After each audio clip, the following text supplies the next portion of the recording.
Hey guys, welcome you back to my channel by Mixup. Hope you're doing well. So in this today's video, we are going to discuss about the auxin transfer. So what is this auxin? This auxin, it is a phytohormone which is present inside the plant and it is being used for the growth and development of the plant. So this auxin, there is a particular site where this auxin will be synthesized, that is in the shoot. So the place where this auxin is synthesized is known as source and it will be transferred to different parts of the plant which are known as sink. So this transfer, it can be of two types, like it can be basipetal as well as it can be acropetal. If it is synthesized in the top of the part, so it needs to be transferred towards the down part, so it is transferred towards the base, so it is known as basipetal. If it is synthesized in the lower region, it needs to be transferred towards the upper region, so it is in the acropetal manner it will be transferred. So the major part where this auxin is being synthesized is the shoot. It can be also synthesized in the root, but the concentration or the amount is very low. Okay, so the auxin, it is present inside the cell in two ways, in two forms, like it is present in the deprotonated form as well as it is in the protonated form. Deprotonated form is IAAH and IAA minus is the protonated form. If it is in the protonated form, then it can be easily diffused in the cell. Okay, so it is easy to transfer, but if it is in the deprotonated form, so it needs a carrier for the transfer of this IAA minus or the auxin. So let us see, with this help of this diagram, we will be very clear how this transfer is taking place. So this is a cell 1 and this is the cell 2. So the auxin needs to be transferred from cell 1 to cell 2. Okay, so there is a pH difference outside the cell and inside the cell. Here in the cell wall, the pH is 5. The pH is 5. That means the amount of H plus will be more in this region. Outside, in the outer region, the pH will be less and the H plus will be more. And inside the cell, that means in the cytosol, the pH is 7. That means there is a higher pH as compared to outer environment. So the H plus will be less inside. Okay, so as the H plus is more outside the cell, this IA minus, it reacts with H plus and convert itself into IAAH. This IAAH which is present, it is a non-polar molecule, so it can be easily transported inside the cell by crossing the plasma membrane. This IA minus, it is a non-polar molecule and it can be transported easily by crossing the plasma membrane. So inside the cell, as the concentration of H plus is less, so this IAAH, it cannot be in the protonated form. It needs to be dissociated into IA minus and H plus. Okay, it needs to be dissociated into IA minus and H plus. Now, the amount of H plus, it is less inside the cell. So if this IA minus is being dissociated, now the concentration of H plus can be more, but the thing is that it needs to maintain its pH. So for maintaining this pH, this H plus needs to be transferred out from the cell. Okay, so as the concentration here, the amount of H plus is low. It needs to be from lower region to the higher region. So here it requires ATP. So for this transfer of this H plus, that is a requirement of a ATPase. So here this is a ATPase. And by utilizing this ATP, this H plus is being transferred outside the cell.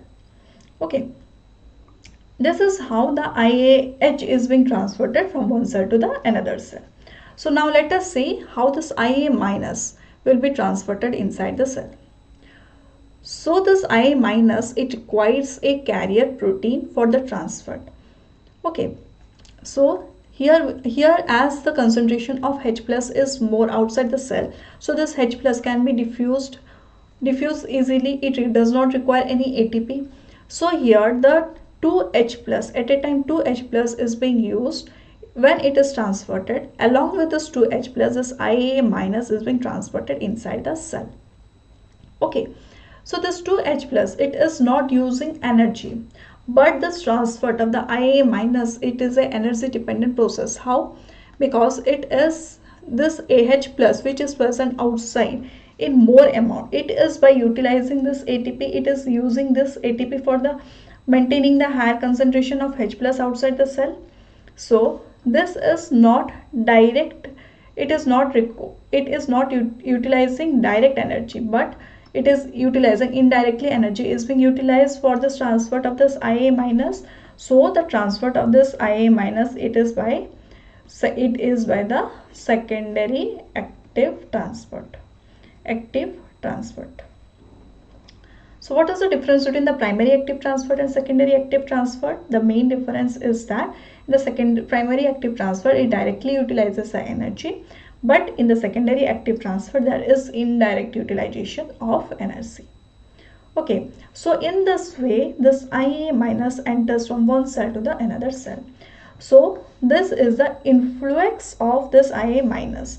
So this IAA minus is being transferred inside the cell, and this process of transferring the Ia minus from outside the cell to inside it is known as influx of the cell. So it is by a symporter.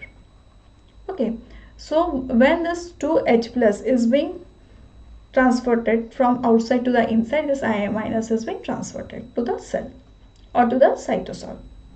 So how this efflux, as it is in the protonated form, this is in deprotonated form or polar form, it cannot be transferred from outside to inside the cell.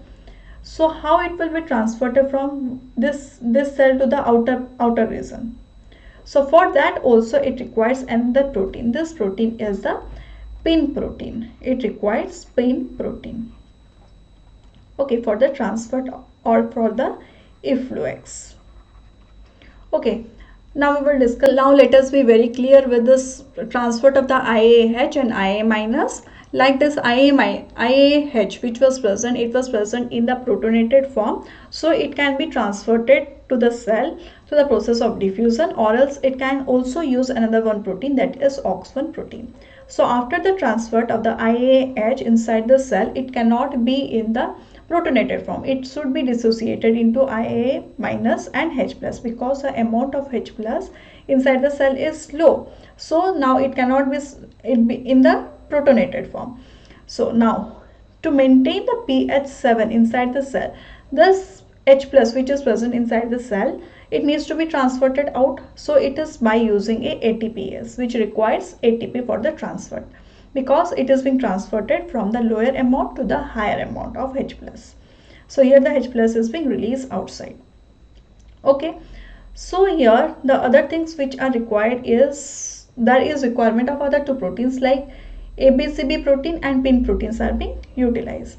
Like this pin proteins, so here there is two things, that there is influx as well as efflux of the Ia minus. So for the influx, by the use of the symporter, Ia minus has entered the cell, so it needs to be it needs to go out from the cell. So how it will go out from the cell? It needs to cross the plasma membrane, but this Ia minus cannot cross the plasma membrane. So for that it requires another protein which is known as pin protein.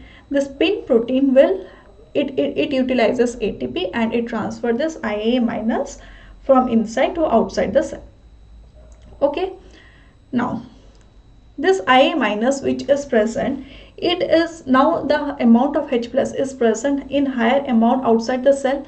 So this Ia minus, it can react with this H plus, it can react with this H plus, and it can form the IAH plus, and again it can be go upward. So for preventing this IAH plus to go in the upward direction, so there is another protein which is known as ABCB protein, which is present. What it does, it helps to in back diffusion of the auxin. Okay, so this ABCB protein which is present, it helps to back diffusion of this protein, and it also help in the lateral diffusion. See here, there is lateral diffusion of lateral transfer of this Ia minus. This ABCB protein help in lateral transfer, like it requires a ATP. Here energy is being utilized, and this Ia, it is being transferred in the lateral manner. Okay, so that there are also different type of pin proteins. There are different type of proteins, like it can be pin 1, pin 2, pin 3, pin 4 and pin 7. This pin 1 Pin 1 protein is responsible for the vertical or downward movement of the auxin. Downward movement. It is responsible for downward movement. Pin 2, it is for the upward movement. It is required for the upward movement. Pin 3 and pin 7. Pin 3 and pin 7 which are present, they are required for the lateral diffusion. Pin 3 and pin 7.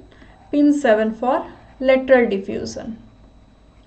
Lateral diffusion. Pin 4 and pin 1, they are required for downward movement, and pin 2, it is required for the upward movement. This is how the spin protein and ABCB protein works. So ABCB protein is required for the transfer of the auxin for transfer of the auxin for the lateral diffusion, as well as it prevents the backflow of the IAAH plus and the pin 3. There are different type of pin proteins like pin 1, 3, 4, 1, 2, 3, 4 and 7. Pin 2 is responsible for the upward movement of the auxin. Pin 1 and pin 7 is required. Pin 1 and pin 4 is required for the down movement. Pin 3 and pin 7 is required for the lateral diffusion. This was all about how the process of auxin is being transferred to different parts of the plants.